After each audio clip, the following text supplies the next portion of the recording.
محمد مطر بالليل غرت على قضيب الغصون الله الله يا الله اللهم صل وسلم على سيدنا محمد وعلى آل سيدنا محمد wa ala alihi wa ashabihi, keluarga besar Bapak Zain dan Bang Fadli, juga segenap panitia, para tim hadrah, al-munsyid, dan hadirin hadirat yang dirahmati oleh Allah Subhanahu wa taala. Alhamdulillah, pada malam hari ini di majelis yang mulia ini tentunya kita digugahkan hati kita oleh Allah Subhanahu wa taala, digerakkan untuk hadir di majelis maulid. Majelis yang dimana di situ disebut, dibacakan sejarah perjalanan hidup Rasulullah Shallallahu Alaihi Wasallam, yang mana Rasulullah Shallallahu Alaihi Wasallam itu sebagai idola alam semesta, sebagai maksud dan tujuan dari diciptakan alam semesta.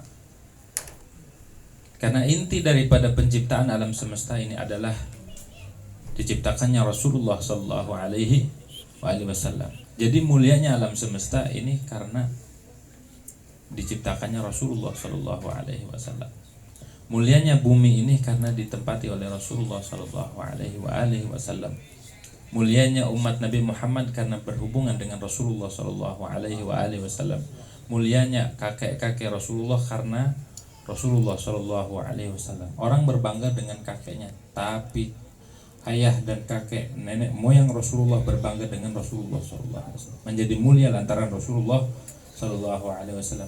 Berikut keturunannya menjadi mulia karena terhubung dengan Rasulullah Shallallahu Alaihi Wasallam. Pun umatnya menjadi mulia lantaran terhubung dengan Rasulullah Shallallahu Alaihi Wasallam. Maka alhamdulillah, summa alhamdulillah, kita masih diberikan kesempatan panjang umur oleh Allah Subhanahu wa taala, tahun demi tahun, nggak kerasa, hari demi hari, detik demi detik kita lalui. Dan pada tahun ini di penghujung tahun 2020, kita masih diizinkan oleh Allah Subhanahu wa taala untuk merayakan peringatan kelahiran junjungan Nabi besar Muhammad sallallahu alaihi wasallam. Semoga di malam hari ini niat tulus hadirin hadirat dicatat oleh Allah Subhanahu wa taala, dicatat sebagai amal saleh dan juga sebagai sebab kita mendapatkan syafaat dari Rasulullah sallallahu alaihi wasallam. Pada malam hari ini, malam Minggu, biasanya di sini kita ngisi Al-Fakir ngisi di malam Selasa, Jalsatul Isnan, kita ngaji fikih. Kenapa? Karena ngaji itu atau menuntut ilmu itu adalah wirathah nabawiyah, warisan daripada jalan dakwahnya Rasulullah Shallallahu Alaihi.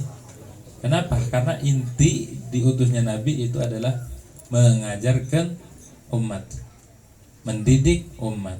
Innama bu'istu mu'alliman, hanya saja aku diutus ke muka bumi ini untuk mengajarkan. Innama bu'istu liutammima makarimal akhlak, hanya saja aku diutus di muka bumi ini hanya untuk menyempurnakan akhlak. Begitu.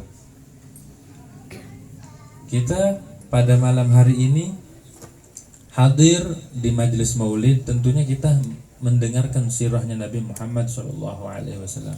Disebut tentang perilakunya, disebut namanya, dipuji-puji Nabi Muhammad SAW. Tujuannya apa? Tujuannya adalah menanamkan rasa cinta, menanamkan hubungan hati kita dengan Rasulullah SAW. Karena kalau hati ini tidak ada hubungan dengan Rasulullah, hampa. Hidup ini bila tidak ada hubungan dengan Rasulullah, maka tidak ada guna. Kenapa? Karena seluruh makhluk di alam semesta itu bersolawat sama Rasulullah Sallallahu Alaihi semuanya berhubungan dengan Rasulullah Shallallahu Alaihi Wasallam. Gitu. Oleh karena itu, mari kita perbaiki niat, kita perbarui niat, tajdidun niat. Aslinya niatnya kita sebelum berangkat, tapi nggak apa-apa. Tajdidun niat itu min adat atau min adati salafun salih, itu daripada adatnya salafun salih kita. Dalam segala keadaan kita diingatkan niat dan dituntut niat dan ditekankan untuk niat. Jadi kita niat hadir di malam ini, niat menghadiri maulid untuk mengharap ridho Allah Subhanahu wa taala, untuk mengharap ridhonya Rasulullah, juga menggapai cintanya Allah, menggapai cintanya Rasulullah, dan juga kelak mendapatkan syafaat di hari kiamat. Itu niatnya. Juga yang tidak kalah pentingnya adalah niatnya, semoga rohani kita terhubung dengan rohani Rasulullah Sallallahu Alaihi Wasallam. Begitu niatnya. Jangan sampai rohani kita terhubung dengan selain Rasulullah. Rohani kita apalagi terhubung dengan orang-orang yang dimurka oleh Allah Subhanahu wa taala. Kenapa? Karena hati ini itu bisa terpengaruh oleh apa yang kita lakukan, apa yang kita hubungkan. Misalnya kita terhubung dengan orang yang dibenci oleh Allah, maka mempengaruhi akan hidup kita, mempengaruhi akan hati kita. Bila hati kita terhubung dengan orang saleh, maka tertanam, tergugah di dalam hati kita untuk menjadi saleh. Begitu. Jika kita melihat sesuatu apapun yang dimurka oleh Allah, itu akan memberi pengaruh di dalam hati. Jika kita melihat sesuatu apa yang diridhoi oleh Allah, maka itu akan berpengaruh di hati. Gitu.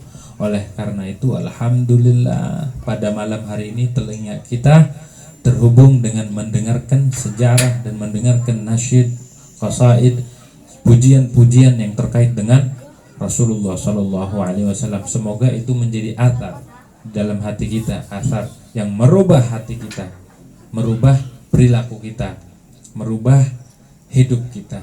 Begitu. Apalagi yang dipuji, yang disebut dari awal itu adalah junjungan kita Nabi besar Muhammad Sallallahu Alaihi Wasallam. Begitu. Hadirin yang dirahmati oleh Allah Subhanahu Wa Taala, ada sahabat namanya sahabat Jabir. Di dalam Maulid Simtud Durar itu dinukil oleh Imam Ali bin Muhammad Al-Habashi, dinukil hadis tentang awal penciptaan makhluk. Sayyidina Jabir bertanya sama Rasulullah SAW tentang awalu khalqin khalaqahullahu qabla al-asya. Apa sih sebelum diciptakan alam semesta ini, pertama kali diciptakan apa ya Rasul? Rasulullah SAW menjawab, awalu khalqin khalaqallahu qabla al-asya wa nuru nabiyika Muhammad sallallahu alaihi wasallam. Pertama kali yang diciptakan oleh Allah sebelum adanya alam semesta ini, pertama kali yang diciptakan adalah nur Nabi Muhammad sallallahu alaihi wasallam. Di dalam kitab Nurul Uyun disebutkan, ketika itu Rasulullah sallallahu alaihi wasallam bertanya kepada malaikat Jibril, "Ya Jibril, kam umruk?" Wahai Jibril, berapa umurmu? Berapa usiamu? Ditanya Rasul. Waktu ditanya sama Rasulullah, Jibril jawab, "Ya Rasul, saya ini udah 70.000 tahun melihat bintang najm yang memancarkan seluruh warna, seluruh macam warna yang indah. Itu bintang, dan itu bintang berputar, bertasbih kepada Allah Subhanahu wa taala selama 70.000, dan aku udah menemukan 70.000 gitu. 70.000 tahun aku udah 77.000 tahun menemukan itu, dan sebelum itu bintang itu sudah berputar, bertasbih, itu bintang nurnya itu. Jadi malaikat Jibril sendiri tidak tahu usianya berapa, dan juga malaikat Jibril itu lebih duluan bintang itu. Akhirnya ditanya sama Rasulullah, tahukah siapa itu bintang? Siapa itu najm? Siapa itu yang memancarkan cahaya itu, yang indah itu? Siapa cahaya itu? Malaikat Jibril ya kagak tahu orang diciptakannya setelah itu. Akhirnya Rasulullah menjawab, ana dzalikan najm. Aku bintang itu. Malaikat Jibril langsung kicap. Ternyata Rasulullah lebih tua. Ana dzalikan najmu ya Jibril. Akulah bintang itu. Ternyata Rasulullah hakikatnya lebih tua daripada malaikat Jibril. Begitu. Kemudian dari nur itu Allah ciptakan Arsy, Allah ciptakan Lauhul Mahfuz, Allah ciptakan Qalam. Qalam itu makhluk yang mencatat seluruh peristiwa yang terjadi sampai hari kiamat. Ketika qalam diciptakan, dikhitab sama Allah, diajak bicara. Setelah diajak bicara, kemudian qalam diperintahkan, halan wa sahlan ya habibana Quraisy.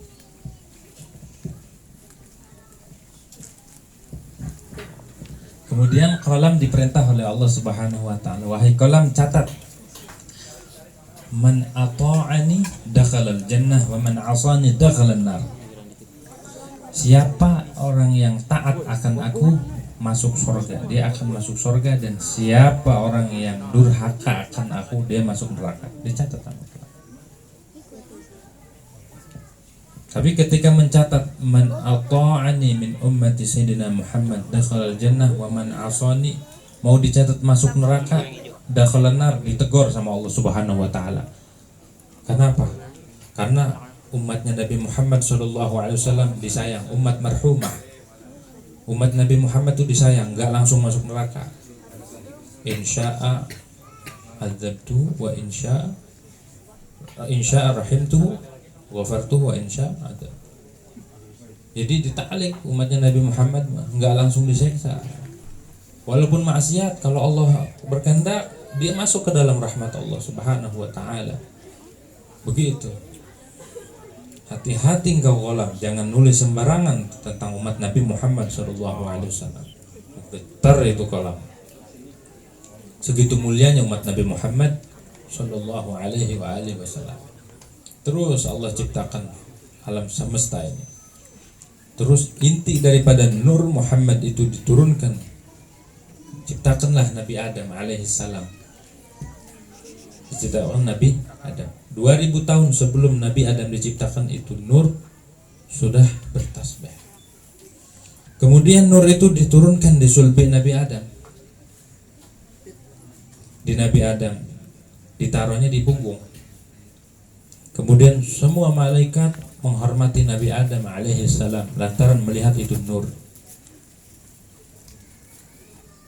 Jadi malaikat berbaris di belakang. Setiap Nabi Adam lewat, malaikat baris tunduk, semuanya ta'zim sama Rasulullah, sama nurnya Rasulullah sallallahu alaihi wasallam. Semua itu sujud lantaran ada nur Nabi Muhammad sallallahu alaihi wasallam. Sujud kepada Nabi Adam. Fasajadal malaikatu kulluhum. Semuanya sujud tunduk kepada Nabi Adam lantaran ada nur Nabi Muhammad sallallahu alaihi wasallam.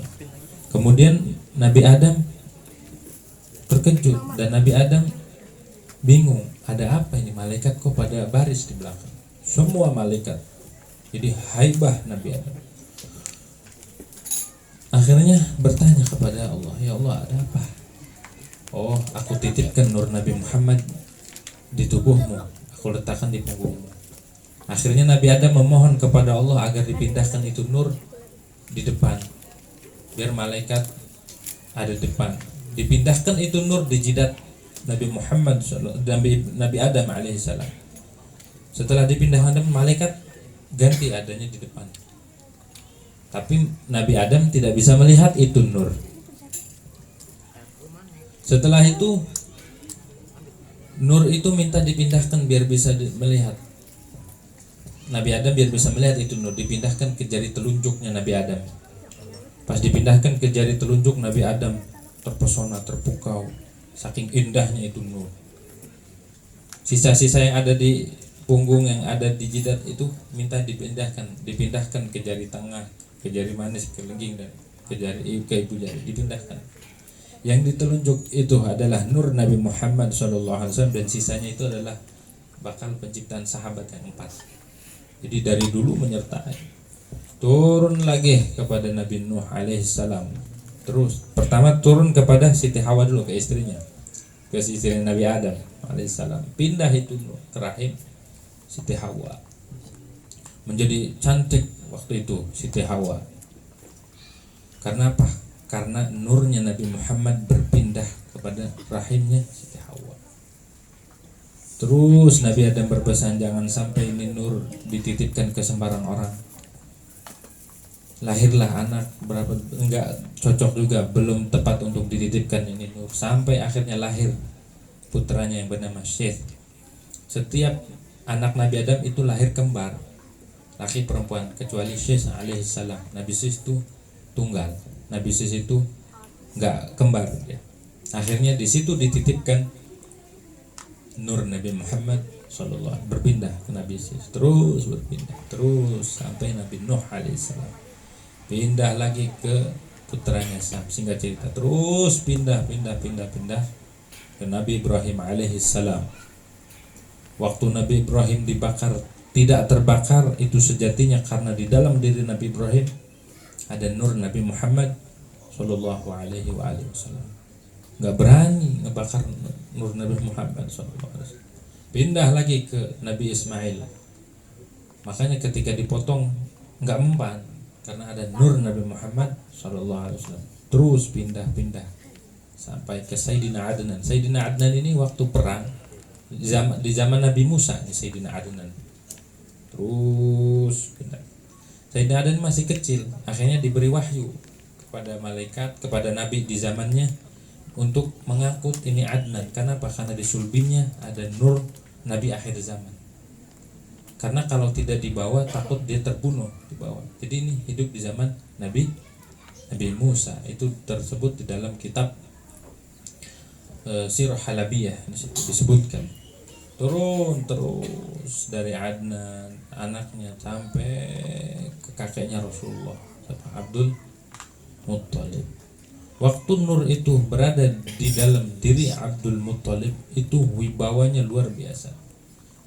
Singkat cerita, waktu itu Abdul Muttalib menyambangi negeri Yaman, mau menemui Raja Yaman. Ada seekor gajah yang tidak pernah tunduk kepada siapapun. Pas Abdul Muttalib datang, itu gajah langsung tunduk.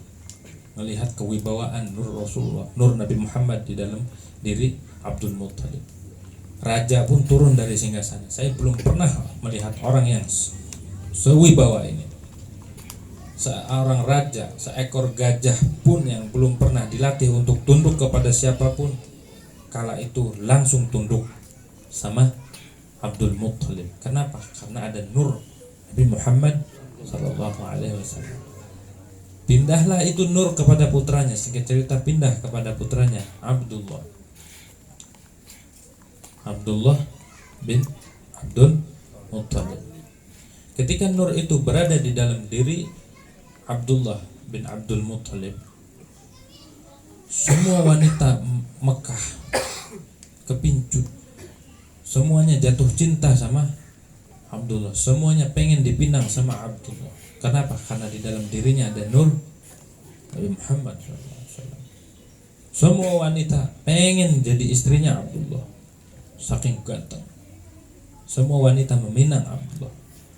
Ketika Sayyidina Abdullah menikah dengan Sayyidatuna Aminah dan berpindah itu nur ke rahimnya Sayyidatuna Aminah, maka ketika Abdullah menemui para wanita yang kemarin menawarkan diri untuk menjadi istrinya, mereka semua mengingkari. Ini bukan yang kemarin. Yang kemarin itu bukan ini. Karena nurnya berpindah ke rahim Sayyidatuna Aminah. Terus mengandunglah Rasulullah sallallahu alaihi wasallam. Itu janinnya aliqat fi syahr Rajab, kama ruwiya fi ba'dil kutub. Jadi janinnya Nabi Muhammad itu di bulan Rajab. karena nikahnya di bulan itu terus sampai 9 bulan mengandung, dan selama prosesi mengandung Rasulullah tidak merasa berat seperti yang dirasakan oleh wanita-wanita umumnya. Langsung dikandung oleh Sayyidatuna selama 9 bulan, dan Rasulullah itu ditinggal wafat oleh ayahnya sebelum lahir, usia kandungan 6 bulan. Kemudian setelah genap 9 bulan lahirnya Rasulullah Shallallahu Alaihi Wasallam. Itu malam ini memperingati peristiwa kelahiran, begitu. Jadi Maulid itu memperingati peristiwa kelahiran Rasulullah Shallallahu Alaihi Wasallam. Lahirlah sebelum fajar Rasulullah Shallallahu Alaihi Wasallam yang ditunggu oleh bidadari sorga, ditunggu oleh Sayyidatuna Maryam, ditunggu oleh Sayyidatuna Asiyah binti Muzahim, dan seluruh bidadari sorga menunggu kelahiran junjungan besar Nabi Muhammad Sallallahu Alaihi Wasallam. Karena ini ditunggu-tunggu, Nabi Muhammad ini ditunggu-tunggu ribuan tahun. Semua berharap akan kelahiran Nabi akhir zaman ini di negeri ini, di negeri itu. Tapi pilihan Allah jatuh ke negeri Mekah. Jadi Rasulullah Shallallahu Alaihi Wasallam dilahirkan di kota Mekah. Dilahirkan di kota Mekah. Kenapa? Karena di dalam kitab Sirah Halabiyah, ketika Allah menyeru kepada bumi itu pertama kali yang mengijabah, yang sekarang jadi Ka'bah, yang Baitullah itu tanah yang mengijabah surat Allah. Ataina ta'in, dari situ tuh. Dari situ tuh tanah penciptaan Nabi Muhammad sallallahu alaihi wasallam. Timbul pertanyaan, di dalam kitab kan disebutkan seperti di kitab Jami'us Shaghir dan di kitab-kitab lain, di kitab Majalisus Saniyah, bahwa tidaklah orang itu meninggal di suatu tempat melainkan dia diciptakan dari tanah itu. Nah, sekarang pertanyaannya, ketika Rasulullah diciptakan dari Mekah, mengapa meninggalnya di Madinah? Di kitab Sirah Halabi disebutkan, mengapa kalau Rasulullah diciptakan dari tanah yang sekarang dibangun Ka'bah tuh, tapi kenapa meninggalnya di Madinah? Dijawab oleh ulama, waktu penciptaan bumi dan belum dijadikan bumi kayak gini, masih berbentuk buih, dicongkel tanah itu dari yang tanah yang mengijabah seruan Allah itu, ketika dipanggil dan yang mengijabah dicongkel dari itu pusat dan dipindahkan ke Madinah. Jadi tidak menyalahi itu hadis. Tetap makanya Mekah Madinah mulia. Kenapa? Di situ terhubung dengan manusia yang mulia, itu Rasulullah Shallallahu Alaihi Wasallam. Jadi bumi yang paling tua itu adalah Mekah. Tanah yang paling tua adalah Mekah. Gitu. Nah, ada khilaf ulama, muliaan mana antara Mekah dan Madinah? Semua sepakat muliaan Mekah.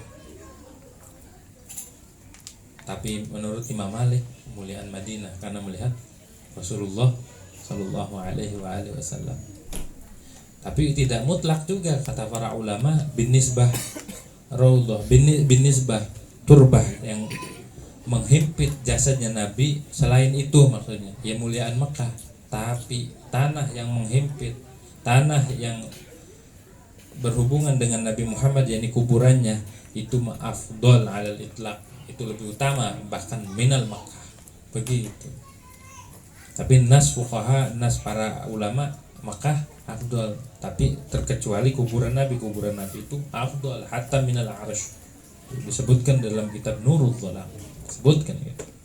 Kalau Imam Malik mengatakan Madinah lebih afdol, bukan berarti karena Imam Malik ini ta'assub mentang-mentang ulama Madinah mengatakan Madinah ini afdol, enggak, karena Imam Malik itu luar biasa adabnya sama Rasulullah Shallallahu Alaihi Wasallam. Bahkan Imam Malik itu nggak pernah pakai sendal kalau di Madinah. Kalau mau buang hajat keluar dari Madinah. Oh, saking mulia. Nggak pernah naik kendaraan di Madinah. Kita menaik apa? Mercy. Naik Alphard, naik. Di situ ulama-ulama dulu tuh menjaga adab sama Rasulullah Shallallahu Alaihi Wasallam. Begitu. Jadi kalau kita mau ziarah ke makam-makam, ke negeri-negeri yang suci kayak negeri Mekah, Madinah, Tarim, itu kita harus ditanamkan adab dulu sebelum, biar kita tahu kadar kota tersebut. Biar jangan gerada geruduk di sana ya, main ini baik itu begitu. Setelah dilahirkannya Rasulullah Shallallahu Alaihi Wasallam,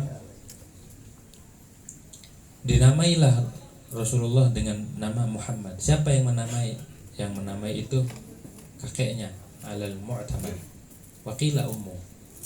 Satu pendapat yang menamai Muhammad itu adalah ibunya, Sayyidatuna Aminah. Tapi masyhur riwayah yang menamai adalah Abdul Muttalib, itu dinamakan Muhammad. Setelah dinamakan Muhammad, kemudian adatnya orang Arab, kebiasaan orang Arab, bila mana melahirkan seorang bayi, maka dia akan mencari jasa perempuan yang menyusui itu bayi. Semua wanita-wanita dari kampung, dari Taif, wanita-wanita dari kampung Sa'ad, kampungnya Sayyidatuna Halimah Sa'diyah As-Sa'ad, kampung Sa'ad, itu datang ke kota Makkah untuk mencari. Kenapa? Karena di sana lagi krisis pangan, lagi krisis di sana keadaannya, paceklik. Padahal kota Taif itu adalah kota yang subur, tapi kala itu lagi ditimpa musibah, ditimpa paceklik. Akhirnya datang mereka mencari siapa yang membutuhkan jasa untuk menyusui. Semua wanita-wanita udah mendapatkan bayi-bayi di kota Mekah. Kalau Mekah kan kota metropolitan, dari mana aja ada orang. Hanya datang, semua udah mendapat tinggal. Pas ditawarkan Rasulullah, semua pada ini. Kenapa? Karena Rasulullah pertama keadaannya yatim, gak ada ayahnya. Mereka berpikir nanti siapa yang ngebiayain, siapa yang bakal ngebayar. Setelah semua wanita ini udah mendapatkan bayi, tinggal Halimah kehausan. Waktu kehausan, ontanya Halimah ini yang mau dijual karena butuh biaya juga buat hidup, lari, nggak mau dijual, lari kemana? Ke rumahnya Sayyidatuna Aminah, ini ke rumahnya Abdul Muttalib, di mana di situ ada bayinya Rasulullah, ada Rasulullah Shallallahu Alaihi Wasallam. Lalu datanglah Sayyidatuna Halimah Sa'diyah ke rumah itu, dan bayi itu menangis ketika digendong oleh Halimah. Dia jatuh pilihan kepada Halimah. Padahal semua menawarkan, binatang menawarkan hendak merawat Rasulullah, bidadari menawarkan diri, semua hendak merawat Rasulullah. Tapi pilihan itu jatuh, pilihan Allah, iradah Allah jatuh kepada wanita yang mulia, wanita yang bakal menjadi penghuni surga, dan wanita yang ditetapkan diiradah oleh Allah Subhanahu wa taala, wanita yang bahagia. Sebagaimana disebutkan di dalam kitab Maulid Daiba, itu pilihan itu jatuh kepada Halimatus Sa'diyah. Nanya dulu ke suaminya, boleh nggak nih bawa dan mengasuh anak yatim nih Muhammad, boleh nggak? Coba aja dibawa. Akan setelah dibawa, Rasulullah Shallallahu Alaihi Wasallam disusui sebelah kanan. Padahal sebelah kanan susunya Sayyidatuna Halimah ini nggak pernah keluar air susu, tapi ketika dihadapkan di mulut Rasulullah langsung subur badannya dan keluar air susu.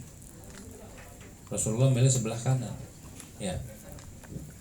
Ketika dihadapkan ke yang kiri nggak mau Rasulullah. Kenapa? Karena membiarkan buat saudaranya yang lain, anaknya Sayyidatuna Halimah yang susu. Ya, yang kanan doang. Yang kanan juga Rasulullah Shallallahu Alaihi Wasallam itu yuhibbut tayamun, suka yang kanan. Dalam hal apapun dalam agama itu Rasulullah mendahulukan yang kanan. Pakai baju kanan dulu, ya. Pakai sendal kanan dulu, nyopot kiri dulu, dapat sendal, dapat baju kiri dulu. Dalam hal apapun mendahulukan kanan tuh Rasulullah. Rasulullah nggak rakus, nggak dua-duanya. Beda sama umatnya. Beda nggak? Beda. Umatnya merakus kanan kiri. Ya. Habis itu setelah disusui dalam masa 2 tahun dirawat di kampung Sa'ad, Bani Sa'ad di sana. Rasulullah dibawa. Ketika Rasulullah dibawa di atas kendaraannya himar, wakilah kendaraannya adalah onta, bukan himar itu keledai. Ketika dibawa, ini keledai atau onta ini kurus. Orang lagi paceklik di sana di Bani Sa'ad. Tapi setelah ditaikin oleh Rasulullah SAW ini gembira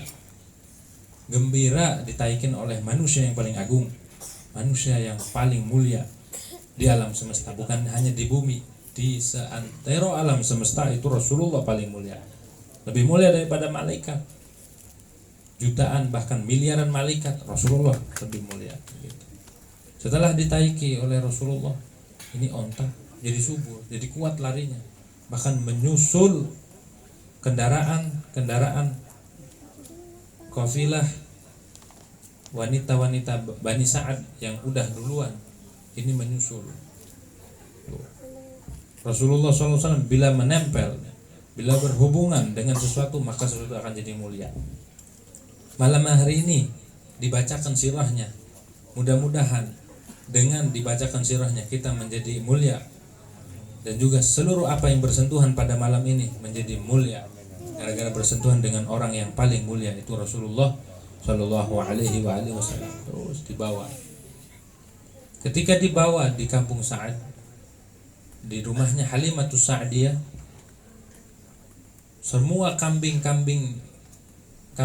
gembalaan punya Halimah dan suaminya itu menjadi subur, keluar susu, lantaran ada Rasulullah Shallallahu Alaihi Wasallam. Bahkan makanannya pun rumput, itu rumput yang nyamperin kambing, bukan kambing yang nyamperin rumput. Gitu. Manusia apa kayak gini ya kan? Top ini. Masih bayinya begitu. Belum bisa ngomong udah begitu tuh, semua makhluk memuliakan. Bulan, bintang, langit semuanya memuliakan. Bahkan diriwayatkan di dalam satu kitab itu, ketika Rasulullah masih bayi itu sering terunjuknya nunjuk langit, itu bintang itu ngarahin di mana tunjuk Rasul begini, itu bulan begini pada, jadi berantakan karena ngikutin isyarat Rasulullah Sallallahu Alaihi Wasallam. Bahkan bulan pun dekat ke bumi. Kenapa? Menghibur Rasulullah SAW. Mainannya bulan beda sama bayi sekarang ya. Apa ya? Mainannya bulan tuh, alam semesta tuh ditunjuk-tunjuk doang sama Rasulullah SAW. Top, masih bayinya aja begitu, ngeri. Setelah itu diasuh selama 2 tahun. Dalam masa 2 tahun ini biasa normal anak kecil main. Ketika main sama saudara-saudara yang sebaya, ketika Rasulullah menggembala kambing, itu disamperin sama macan, lari kenceng, saudaranya takut. Macan ya, kalau kita nggak lari nih bisa digeragot ya, habis kita lari. Ibu kenapa? Muhammad ada macan mau makan. Pas disamperin lagi ngelus-ngelus macan assalamualaikum ya. Macannya tunduk sama Rasulullah, macannya tunduk, assalamualaikum ya Rasulullah. Rasulullah Sallallahu Alaihi Wasallam nggak dimakan, nggak apa, kambingnya nggak dimakan, saudaranya melari, saudara yang sesusu, Domrah namanya, Qila Abdullah, lari. Pas dilihat Sayyidatuna Halimah cemas, dipeluk erat, sayang banget sama Rasulullah. Bahkan sayangnya Halimah kepada Rasulullah melebihi sayangnya kepada anak-anaknya. Tapi nggak iri semua, memang Rasulullah begitu. Ketika Rasulullah berada di kampung Sa'ad, di bawah asuhan Sayyidatuna Halimah Sa'diyah, Rasulullah tuh sering hilang kalau malam, sering nggak tahu kemana, sering hilang, nggak ada di tempat itu. Itu disebutkan dalam kitab Khususiyatur Rasul. Sering hilang, nggak tahu kemana hilangnya. Tahu-tahu ditemuin Rasul udah ada di atas gunung, lagi ketawa-ketawa aja, si bayi. Kan khawatir takut jatuh. Padahal dibawa malaikat, dikekepin malaikat Jibril, Mikail. Mainannya malaikat, serem. Kalau kita mau genderuwo ya. Mainannya mau genderuwo. Itu mama malaikat. Masih bayi tuh, masih kecil. Habis itu setiap malam hilang, mainnya nggak tahu kemana, mainnya ke langit. Makanya ada inni lastu kahayatikum abitu inda rabbi yut'imuni wa yasqini. Aku bermalam di sisi Tuhanku. Nggak tahu di langit keberapa. Jadi Rasulullah sering hilang. Hilangnya itu mainnya sama malaikat, mainnya ke langit. Abitu inda rabbi yut'imuni wa yasqini. Jadi Rasulullah tuh walaupun nggak makan seharian, 2 hari 3 hari, Rasulullah nggak akan lapar. Kenapa? Langsung Allah ngasih kenyang, ngasih segar, rasa segar. Yut'imuni wa yasqini. Abitu inda rabbi, aku bermalam di sisi Tuhanku. Yut'imuni wa yasqini. Allah mengasih makan aku, Allah yang ngasih minum aku. Gitu. Top ya. Lewat mana? Itu wallahu a'lam. Hanya Allah yang tahu dan Allah Maha Kuasa gitu. Jadi Rasulullah mah hatta nggak makan seharian penuh itu kuat. Makanya Rasulullah melarang sahabatnya yang puasa tiap hari nyambung tuh sehari. Dilarang. Aneh bukan kayak ente pada gitu. Ente makan nggak makan sejam aja. Aduh, udah geruyukan ya. Ya, kalau Rasulullah seharian penuh pun nggak akan. Terus Rasulullah selama 2 tahun dibalikin lagi ke Mekah, diasuh lagi dia. Jadi 4 tahun, 2 tahun begitu. Rasulullah Shallallahu Alaihi Wasallam itu tidak melupakan jasa-jasa Sayyidatuna Halimah dan bahkan sering mengenang dan sering memuliakan saudara-saudara sesusuannya seperti yang disebutkan oleh Sayyid Muhammad dalam kitab Tarikhul Hawadits. Itu menyebutkan tentang sejarah Rasulullah bahwa Rasulullah itu ketika pulang perang di situ ada saudara-saudara digelarin karpet. Buat apa? Saudara sesusunya, buat saudara-saudari yang sesusunya dimuliakan sama Rasulullah SAW. Begitu, tidak pernah melupakan jasa. Hiduplah tumbuh kembang Rasulullah masa kecilnya di bawah naungan kakeknya. Kan gak punya ayah, ayahnya meninggal. Sayyidina Abdullah meninggal di bawah naungan kakeknya Abdul Muttalib.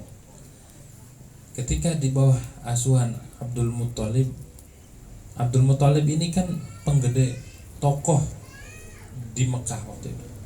Beliau tuh kuncennya Ka'bah waktu itu. Jadi pembesar Mekah ketuanya itu Abdul Muttalib. Satu ketika mengadakan pertemuan di Ka'bah itu, pembesarnya digelar karpet merah, digelar karpet buat Abdul Muttalib. Rasulullah masih bayi, masih kecil, masih anak-anak. Rasulullah datang. Di antara para pembesar yang duduk di tempat itu Rasulullah. Masih kecil udah duduk di tempat yang disediakan buat pembesar. Akhirnya protes semua. Ini anak kecil gaya sopan ya. Diomelin akhirnya sama Abdul Muttalib, jangan. Ini kelak bakal menjadi orang besar. Tandanya dia dari kecil udah menempati tempat yang mulia, tempat yang buat membesar gitu. Jadi dari kecil udah. Akhirnya Rasulullah itu hilang. Yang namanya masih bocah kan, hilang. Ini kenapa kok Rasulullah hilang? Kan Rasulullah diperhatikan sama malaikat. Bukan begitu, biar berlaku firman Allah, wa wajadaka dhallan fahada. Begitu. Jadi apa-apa yang terjadi pada Rasulullah yang secara zahirnya itu bertentangan, seperti abasa wa tawalla, Imam Ali Habsyi di dalam kalamnya disebutkan itu buat ngepasin sama firman Allah. Bukan berarti itu jelek atau bukan berarti itu menunjukkan kekurangan bagi kita, enggak. Buat ngepasin sama firman Allah begitu. Ya kalau seandainya terjadi firman ini nggak sesuai dong gitu. Jadi wajadaka dhallan fahada bukan Rasulullah tersesat. Banyak kan yang mentafsir Rasulullah pernah tersesat. Bukan tersesat, itu tersesat dari waktu kecilnya Rasulullah pernah hilang. Ditemuin nama Abu Jahal. Waktu ditemuin Rasulullah lagi duduk aja, anak kecil. Ini cucunya Abdul Muttalib. Pas ditemuin, pas dilihat bener ciri-cirinya. Rasulullah kan matanya merah, agak merah putih-putihnya. Digendong, ditaikin ke onta. Ontanya kagak jalan, kagak mau jalan. Lagi ditaruhnya di belakang. Mentang-mentang anak kecil, ya kan? Mentang-mentang anaknya Abdul Muttalib, anak yatim taruh di belakang. Nggak mau jalan itu onta. Ini kenapa onta keplak-keplak juga nggak mau jalan nih? Dijewer nggak mau jalan. Kenapa? Junjungan kita ada di belakang. Pas dipindahin di depan jalan, Pak. Tuh.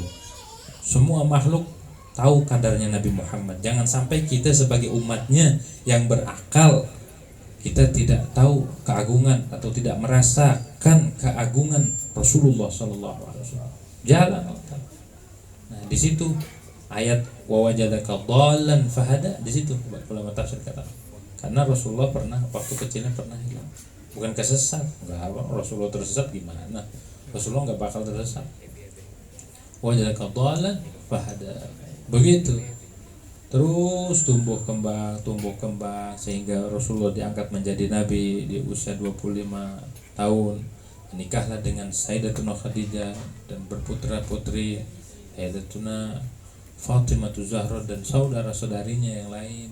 Terus Rasulullah perang setiap hari, terus mengemban amanah risalah.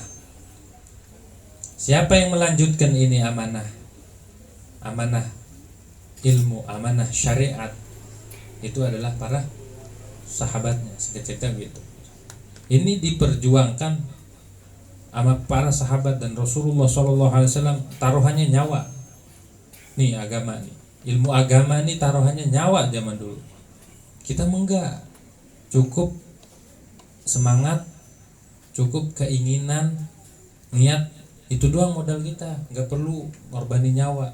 Zaman dulu untuk mempertahankan agama biar sampai ke zaman ini nih, itu nyawa yang dikorbankan. Perang buat apa? Mempertahankan agama, menyampaikan agama, menyampaikan ilmu agama gitu. Terus dilanjutkan sama para sahabat, tabi'in dan semuanya demi apa? Demi tegaknya ini agama. Demi tegaknya agama. Makanya di kitab Durrus Sami disebutkan likulli syai'un 'imad wa 'imadu hadadin al-fiqh gitu. Segala sesuatu itu ada pondasinya, segala sesuatu itu ada tiangnya. Kalau nggak ada tiangnya, nggak ada pondasinya, roboh. Dan pondasi agama ini, tiang agama ini adalah al-fiqhu. Fikih itu isinya seluruh aturan agama.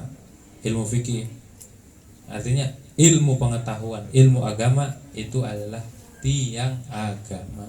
Itu yang diemban oleh Rasulullah SAW. Makanya nuntut ilmu itu adalah wirasah nabawiyah, warisan Nabi. Jadi harus kita benar-benar jaga betul. Yang ada luang waktu ngaji, bebas mau ngajinya mingguan, mau harian. Yang bagus itu ngajinya harian. Yang gak ada yang ngaji harian kecuali di pondok. Kenapa? Kalau kita kagak ngaji, siapa yang akan bertahankan agama ini? Siapa yang akan mengemban amanah Rasulullah SAW kepada generasi berikutnya, kepada anak cucu kita, gitu. Biar tahu tuh. Jadi inti daripada diciptakan alam semesta adalah Rasulullah, dan inti diciptakannya Rasulullah, diutusnya Rasulullah adalah mengemban sebuah amanah, risalah yang isinya adalah agama, peraturan agama. Tuh biar tahu kadarnya. Dari mana sumber? Oh gitu. Al-kaunu isyarah bantal maksud gitu. Jadi mudah-mudahan dengan memperingati maulid ini, maulid Rasulullah SAW, kita tahu inti daripada diutusnya Nabi, diciptakan Nabi. Apa intinya? Menyampaikan risalah, menyampaikan sebuah amanat. Apa itu amanatnya? Agama. Tentunya harus dipelajari di pondok-pondok pesantren, harus pelajari di majelis-majelis taklim, pelajari. Karena kalau kita tidak belajar, kalau seandainya pewarisnya ini pada meninggal, nggak berlanjut, akhirnya semua laulal ulama lakana nas kal bahaim. Laulal ulama lakana nasu kal bahaim. Kalau tidak ada para ulama, tidak ada pewaris-pewaris Nabi Muhammad SAW yang mengemban amanah ini, nanti kelak manusia ini seperti binatang, bahkan lebih hina daripada binatang. Kalau binatang ada yang masih bisa dimakan, dipotong. Kalau manusia nggak ada, dipotong manusia, nggak dipotong binatang, gitu. Makanya kita harus benar-benar menjaga agama ini. Caranya apa? Caranya adalah mempelajari ilmu agama. Tuh biar tahu kadarnya ilmu agama ini. Kadarnya ilmu itu di situ tuh. Sahabat dan Rasulullah mempertahankan ini agama. Apa taruhannya? Nyawa. Kita enggak. Cukup dengan niat, dan semangat aja, itu aja. Dan harus ditanamkan tuh. Kita mempelajari agama, mempelajari ilmu ini tujuannya itu. Tujuannya adalah biar membahagiakan hati Rasulullah Shallallahu Alaihi Wasallam tuh. Prosesnya tuh dari mulai penciptaan alam, penciptaan nur Nabi Muhammad sampai sekarang, itu intinya. Mudah-mudahan apa yang saya sampaikan bermanfaat, khususnya bagi diri saya dan umumnya bagi hadirin, dan juga semoga amaliyah yang dibuat malam ini, yaitu acara maulid memperingati Rasulullah, diterima oleh Allah Subhanahu wa taala. Juga mudah-mudahan hati kita terhubung dengan Nabi Muhammad sallallahu alaihi wasallam, mencintai Nabi Muhammad, mencintai Ahlul Bait, mencintai umatnya, dan juga menghargai apa-apa yang diagungkan oleh Rasulullah sallallahu alaihi wasallam. Ala hadhihi wa ala kulli salih wa ala hadratin Nabi al-Fatihah.